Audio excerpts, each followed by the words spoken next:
du Paris Saint-Germain et le dossier des attaquants. Alors Ekitike a signé sous la forme d'un prêt avec une option d'achat obligatoire. On connaît d'ailleurs son numéro de maillot. C'est le 44, l'attaquant arrivé de Reims. Mais il y a un dossier qui était la priorité il y a 3 semaines, c'est celui de Scamacca qui traîne. Visiblement, Paris ne veut pas passer la barre des 40 millions d'euros. Sassuolo espère 50 millions d'euros. Donc c'est un dossier qui traîne. Et cette question, est-ce que le Paris Saint-Germain a vraiment besoin d'un attaquant? Habillage à la parisienne, s'il vous plaît. Didier Roustan, est-ce que Paris a besoin d'un autre attaquant? Ça se discute. Ça se discute. Candice? Pas actuellement. D'accord. Fred? Non, pas besoin. Pas besoin. Johan? Ma folie, tu sais, d'acheter, de rêves, oui. Oui, d'accord. Pierre? Plutôt d'un ailier que d'un avant-centre. Plutôt d'un ailier que d'un avant-centre. Bon. Pourquoi oui, Johan?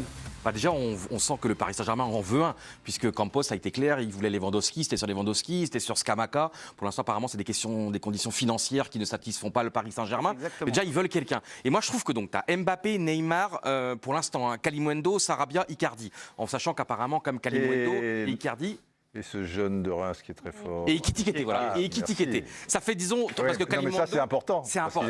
qu'il est fort. Mais là, justement, le nom qui revient, Campos, il est sur ce Gonzalo Ramos. Je me suis pas intéressé à lui aujourd'hui. C'est quand même quelqu'un, donc 21 ans. Il était quand même à Benfica. Et l'an passé, Benfica, il était titulaire. Et en Ligue des Champions, comme ils vont en quart de finale, il joue titulaire lors des huitièmes, lors des quarts. Et moi, je trouve que franchement, ce profil-là de Campos, tu as Mbappé, Neymar, Kalimundo, Ekitike. Et si en plus, tu as encore un jeune. Kalimundo est très courtisé par C'est Leeds, pour ça, voilà. Et je me dis que plutôt que de prendre un joueur quand même qui a de l'expérience, mais qui, tu vois, 30 balais et tout, moi je prends, par exemple, tu prends ce Gonzalo Ramos qui a faim, qui a les crocs, qui a ce bon rapport avec Campos, qui est quand même Benfica, il était en Ligue des Champions l'an passé quand même. Et je me dis, tu vois, un joueur d'apport, un joueur de complément, moi je pense que le Paris Saint-Germain a besoin de jeunesse. Il a besoin de joueurs surtout qui ont cette envie et pas des trentenaires, qui ont déjà beaucoup vécu, je pense. Ça pourrait être pas mal. Franchement, tu as Mbappé, Neymar, Ekitike et ce Gonzalo Ramos. Ekitike et ce Ramos, franchement, ça a de la gueule. Ça ne sera pas facile. Mais après, moi, je rejoins Pierre, parce que si à un moment, tu veux changer ton système, sur les côtés, partant du principe que tu ne peux plus mettre Messi sur un côté, qui tu vas avoir sur les côtés? Yohan a rappelé qu'il y a peut-être le retour de Sarabia. Il y a peut-être le retour de Sarabia, mais ça peut être tendre quand même, quelque part. Il a fait une super saison aussi à Benfica d'ailleurs. Oui. Au Sporting. Voilà, au Sporting, dans un autre contexte, etc. C'est comme Terrier, tu vois, il quitte Lyon, ça devient un phénomène à Rennes. Après, un grand club, alors peut-être grâce à ce tremplin, ça lui aura donné une confiance pour après dans un grand club. Mais je veux dire, Sarabia, le PSG, tu vois, il se tasse, quoi. C'est pas forcément le même joueur. Et si à un moment tu changes de système, sur les côtés, mais vas-y Pierre. Non, mais ce qui peut te manquer, c'est un profil type Mahrez, par exemple. Tu vois, alors je dis pas Mahrez parce qu'il a prolongé et tout, mais c'est ce genre de profil qui peut te manquer. Ou Di Maria, qui l'a fait pendant des années quand même, si tu veux, tu vois. Et Di Maria, il est parti. Bon, là les bras m'en tombent de ce que vous me dites, parce que quand je vois la constitution des attaquants parisiens, donc je trouve qu'il y a beaucoup de profondeur. Il y a des joueurs qui peuvent dézonner énormément. Et je trouve. T'as pas beaucoup d'ailiers purs. Non mais d'accord, mais il te manque, parce que bon, Icardi. Pour moi, en ce moment, c'est plus un joueur de foot. D'accord, ça fait toujours là. Mais non, mais ça, ils espèrent le vendre. Mais il te manque quand même, justement, et j'aimais bien le profil de Scamacca, je trouvais ça intelligent de la part de Campos. Il te manque pas un point d'appui quand même dans l'axe pour vous? Non, moi j'ai l'impression qu'ils peuvent faire pas mal de choses avec ce qu'ils ont déjà, tous les joueurs qu'on a dit. Je pense qu'un Kalimundo, c'est une vraie erreur de laisser partir, vu ce qu'il n'est pas encore parti. Non, mais il peut apporter des choses. Alors après, effectivement, t'es PSG, tu peux avoir tous les profils. Quoi. Tu peux avoir le déménageur, le mec en pivot, le machin. D'accord, tu peux tout avoir. Il est fort, le jeune de Reims. Je ne prononce pas son nom. Et en plus, parce qu'il va falloir que... C'est un palindrome. Et c'est vrai qu'il est hyper fort. Moi, j'aime bien. Il est bon quasiment tous les domaines. J'ai l'impression qu'il vous plaît énormément, Didier. Ça fait longtemps que vous n'avez pas vu avec ce regard-là. J'adore, parce qu'il a un côté relâché. Il est beaucoup plus technique qu'on l'imagine. Il marque des buts. Bon, il a été blessé. Pardon? Il est très complet. Il est très fort. Et compte tenu de sa taille, il arrive, tu vois. Moi, en plus, il est beau à un joueur élégant, racé. Ah ouais. Moi, je pense que lui, c'est pas un truc en devenir et le faire jouer en 3 ans, si tu veux. C'est peut-être lui mettre un obstacle que d'aller chercher un autre jeune type Scamacca. Voilà. Parce que là, alors, pour le coup... Ton joueur dans la surface, ton changement de système, etc. Maintenant que tu l'as pris, lui... En tout cas, c'est un beau pari.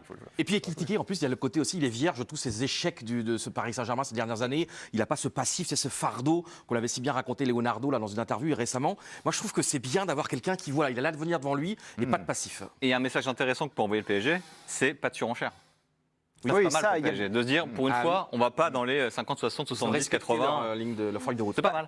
Par rapport à ça, Pierre, on s'est penché sur tous les dossiers du Paris Saint-Germain. Il y avait 3 priorités. C'était Renato Sanchez, Milan Skriniar et Scamacca. Dans les 3 dossiers, Luis Campos ne veut pas surenchérir. Est-ce que cette fermeté-là, parce que là, on parle, il y a 10 millions d'euros entre les propositions et ce que demandent les clubs, généralement Paris y allait, est-ce que cette fermeté-là, c'est pas un danger pour le mercato du PSG, Fred? Danger et à la fois nouveauté. Nouveauté, il y a une façon comme ça de marquer son territoire. Luis Campos, de dire effectivement, c'est terminé. Surpayer des garçons à 50, 60 millions pour en plus qu'ils ne jouent pas, en tout cas qu'ils ne soient pas titulaires. L'exemple de Paredes, quand il est pris vraiment à vil prix au Zénith. Paredes, il a beaucoup joué, ceci dit. Oui, mais il n'est pas venu au départ pour être titulaire et d'ailleurs, il n'est pas titularisé quand il arrive du Zénith. Ouais. Là, c'est pareil. Scamacca, s'ils mettent 50, s'ils mettent 60, c'est pas pour qu'il soit titulaire avec Messi en soutien et puis Neymar sur un côté et Sarabia, éventuellement Mbappé qui lui tourne autour. Bien sûr que non. Donc on ne va pas commencer à envoyer ce message-là alors qu'il y a une nouvelle direction. Je trouve que c'est plutôt bien vu. S'il ne met pas les 10 millions supplémentaires, c'est que ce n'est pas capital pour lui. Non. Si c'est Lewandowski... Il veut, voilà. Et que Lewandowski veut venir, là il le met, et c'est logique. Mais tu as raison, dans une position comme ça, c'est pas la peine. Je reviens sur l'échange qu'on a eu sur Ekitike, parce que je suis surpris de ce que me dit... Il y a encore des joueurs que j'aime. Hein. Mais oui, mais est-ce que... Il y a beaucoup de bourrins, mais bon, il y a encore des beaux joueurs. Dieu merci. Mais tu l'aimes bien parce qu'il a un truc différent. Ah ben oui. Pour vous, c'est rare de trouver quelqu'un de différent aussi de nos jours. Pour vous, Candice, il n'y a pas de doute, il va tout de suite s'imposer au Paris Saint-Germain. Vous le voyez comme ça, si fort tout de suite? Tout de suite, il faudra quand même un petit peu de temps, mais en tout cas, il y aura une différence entre son début de saison et son fin de saison. Après, de là... Parce que visiblement, pour l'instant, alors il n'est pas encore avec le groupe, mais... Il n'ira pas au Japon, on rappelle. Hein. Pour l'instant, on voit que sur les matchs de prépa, il y avait Mbappé qui était avec Neymar. Est-ce que ce sera vraiment le poste de Neymar devant ou peut-être un peu derrière? Mais est-ce qu'il sera titulaire tout de suite avec le PSG? J'y crois pas trop, mais il y aura une vraie progression. Et en tout cas, c'est un vrai engagement du Paris Saint-Germain, je pense, dans sa progression. Mais ce sera, je ne pense pas être déçu à la fin de la saison. Ça n'a rien à voir, de vous à moi, avec Kalimundo, qui est un bon joueur. Oui, bien sûr. Il n'y a rien à dire, mais on n'est pas dans on n'est pas dans la même dimension. Et justement, la solution par rapport au profil des attaquants, ça ne serait pas de garder Kalimundo pour vous, Johan? Moi, c'est jeune et moi j'aime bien Kalimundo. Il a quand même. Il a fait 2 bonnes saisons. Ah non, c'est un bon joueur, mais ça va être le complément du complément aussi, tu vois. Si je peux c'est lui, s'il veut jouer, il ne jouera pas beaucoup. Ouais, parce que là, on parlait parfois de mettre les 10 millions supplémentaires. Pour moi, sur la fermeté de Campos. Moi, je l'aime particulièrement. Puis j'adore la Serie A. C'est ce que fait comme Skriniar depuis des années avec l'Inter. Tu vois, c'est vraiment l'une des âmes de cette équipe de l'Inter ces dernières années qui a conquis quand même le Scudetto. Et franchement, Skriniar, on ne sait jamais en défense centrale du PSG. Imagine, il y a Ramos qui se blesse, il y a les autres. Excusez-moi, j'ai des trous de mémoire. Kipembe et tout. Il y a Mukiele qui arrive, qui peut jouer axe droit. Et le PSG a besoin d'un joueur comme Skriniar qui encore physiquement est au top et tout. Moi, là, je mettrais l'argent. Très bien, merci beaucoup. C'était passionnant ce débat sur les attaquants du Paris Saint-Germain. Et surtout, je suis content. J'ai vu la flamme dans l'œil de Didier et ça me fait plaisir.